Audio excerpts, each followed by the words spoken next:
Electric ഈലുകൾക്ക് battery, വൈദ്യുതി plug, wire ഒന്നും വേണ്ട. അവ തന്നെ വൈദ്യുതി ഉണ്ടാക്കുന്ന ജീവികളാണ്. ഇത് മായാജാലമല്ല, പ്രകൃതിയുടെ ഒരു അത്ഭുതമാണ്.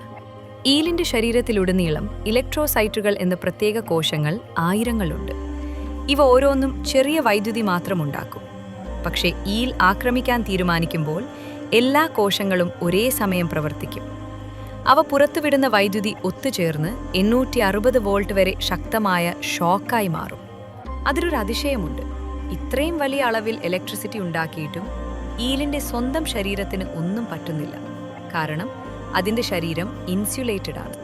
ഈലുകൾ ഈ വൈദ്യുതി ആക്രമിക്കാൻ വേണ്ടി മാത്രമല്ല ഉപയോഗിക്കുന്നത്. ഇത് സഞ്ചരിക്കാനുള്ള വഴി കണ്ടെത്താനും ചുറ്റുപാടുകൾ തിരിച്ചറിയാനും മറ്റ് ഈലുകളുമായി സംസാരിക്കാനും ഈലുകൾ ഉപയോഗിക്കുന്നു. ചുരുക്കി പറഞ്ഞാൽ, പ്രകൃതി ഒരു മീനിന്റെ ശരീരത്തിനുള്ളിൽ തന്നെ ഒരു പവർ ഹൗസ് നിർമ്മിച്ചിരിക്കുന്നു.